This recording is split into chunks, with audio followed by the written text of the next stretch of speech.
Assalamualaikum warahmatullahi wabarakatuh, anak-anakku sekalian kelas 6 ya. Anak-anak yang saya cintai, pengen sekali Bapak rasane ke kelas ya, kumpul lagi dengan kalian. Kangen sekali pengen merasakan suasana kelas kembali. Semoga pandemi corona ini cepat selesai dan kita bisa kembali ke kelas. Ya, belajar bersama-sama. Jauh lebih menyenangkan. Bismillahirrahmanirrahim, anak-anak, kembali kita kepada bab 2 lanjutan ya. Kalau kemarin kita mengerjakan LKS, kalau sekarang kita kembali ke materi bab 2, yaitu posisi ulama dalam kepemimpinan Nahdlatul Ulama. Ya, posisi ulama dalam kepemimpinan NU. Nahdlatul Ulama punya ciri khas yang dapat membedakannya dengan organisasi yang lain, yaitu ya, ciri-cirinya lain. Kiai itu, ulama itu ditempatkan di tempat yang tinggi. Ya, ditempatkan di tempat yang tinggi, tertinggi. NU adalah organisasi yang didirikan oleh para ulama yang punya ciri khas, yaitu menempatkan ulama sebagai pemimpin tertinggi, loh kan? Ya. Karena didirikan oleh ulama dan ulama dijadikan pemimpin tertinggi. Ya. Artinya ulama yang memegang kendali kebijakan, gerak dan pengawasan. Jadi diawasi oleh ulama, digerakkan oleh ulama, dan juga dikendalikan oleh ulama. Loh. Ya, al ulama warasatul anbiya. Ulama adalah pewaris para nabi. Ya. Karena yang mengajarkan ilmu-ilmu kepada kita, ilmu adalah para ulama, para kiai, yaitu para ustadz, ya, itu lewat ilmu-ilmu dari Nabi Muhammad kepada para sahabat kepada tabiin, lalu kepada para ulama. Ya, para wali, para ulama, akhirnya sampailah ke kita. Sehingga NU tetap pada tujuan semula. Ya.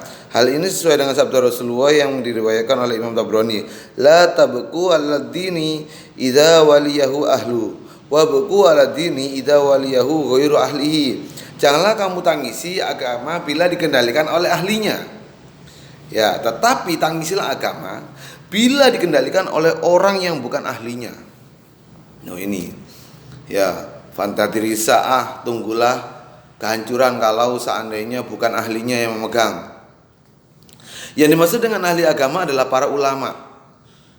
Kalau para ulama yang memegang ilmu pengetahuan, maka ini akan berjalan dengan baik agama ini. Tanda-tanda hari kiamat adalah diambilnya para ulama, diambilnya ilmu-ilmu Allah.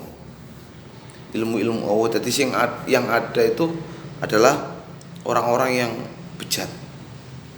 Karena apa? Ulamanya sudah diambil semua di akhir-akhir zaman ini besok. Ya, sebelum hari kiamat. Orang-orang yang lupa dengan Allah. Karena saking enaknya di dunia, dipanggillah trompet.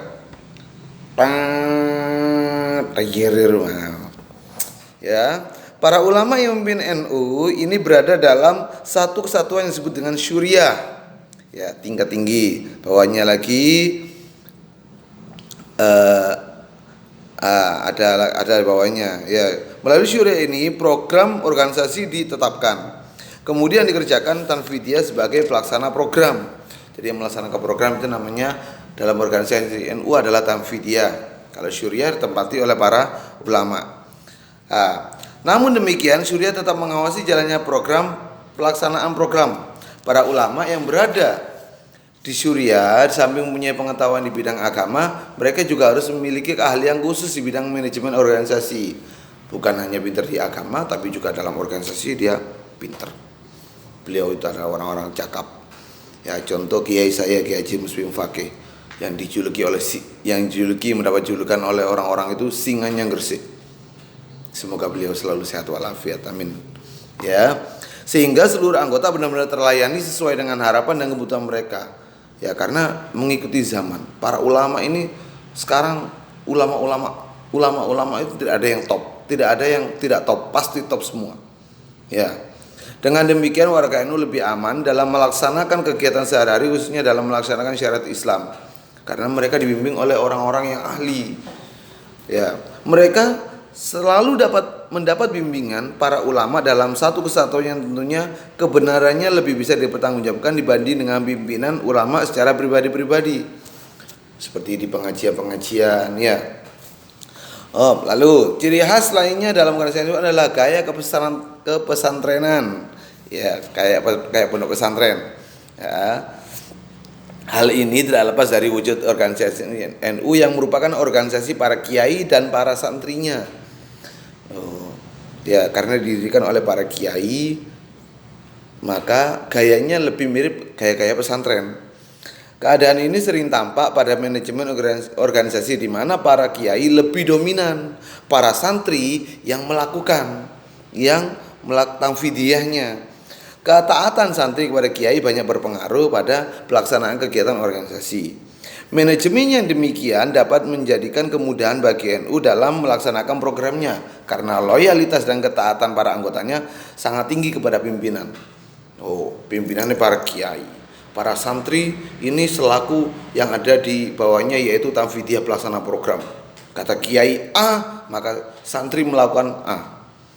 Suriah bilang A, tanfidiyah juga harus melakukan A.